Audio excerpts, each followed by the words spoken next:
Welcome to Baz Travels. After driving 14,826 kilometers through 24 states and Washington, D.C., I've seen rocket launches to the Grand Canyon and Hoover Dam. I've explored Route 66, ghost towns, deserts, snow, and beaches on both coasts. From Vegas casinos to Alcatraz, the White House to Hollywood. Join me for a journey of the ordinary and the extraordinary. Loading destination. Simulation starting in 3, 2, 1.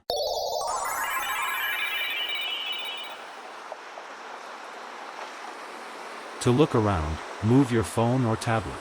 Click and drag if on a computer or move your head if using a VR headset. Please like and subscribe. As we leave the open air of North Coast Harbour behind, we transition across the Cleveland Memorial Shoreway. This stretch of pavement isn't just a highway, it's a vital artery that has connected the city's industrial lakefront to the urban heart for nearly a century. Moving from the expansive views of Lake Erie back into the dense historic grid of downtown, you can feel the energy shift from the nautical to the monumental.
We're arriving at Willard Park, a green oasis nestled between the towering glass of Financial District and the grand stone of City Hall.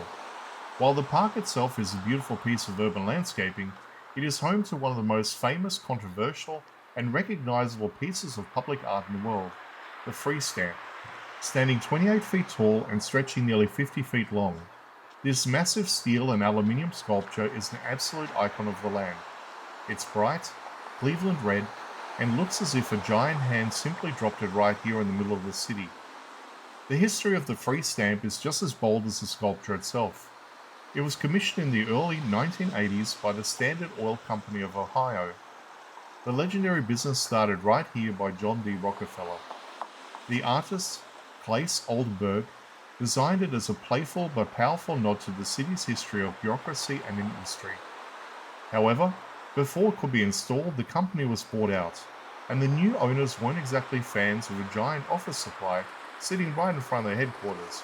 For years, the stamp sat in storage, a piece of art without a home, until it was finally gifted to the city and placed here in Willard Park in 1991. The word free isn't just a random choice. It has layers of meaning that resonate with Cleveland's soul. To some, it's a reference to the freedom of the spirit and liberation of the American people. To others, it's a witty commentary on the city's grit and its ability to break away from the corporate mold. The way it sits on its side, tilted at a dynamic angle, makes it feel like it's in motion, a permanent symbol of a city that is always making its mark. Willard Park serves as a perfect gallery for this massive statement. Surrounded by the classic architecture of the Cleveland Public Business District, the Free Stamp provides a burst of modern energy and a touch of rebellious humor. It's a favorite spot for locals and travelers alike, a place where you can stand in the shadow of a giant and realize that in Cleveland, even the most everyday object can become legendary. It's more than just art. It's a testament to the city's resilience, its sense of humor, and its refusal to be anything but original.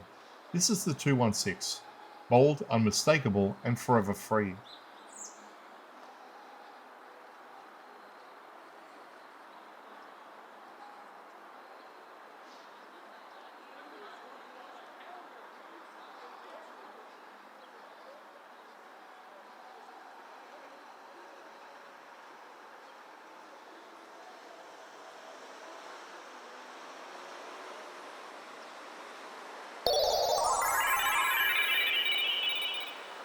Simulation terminated. Please comment, like and subscribe.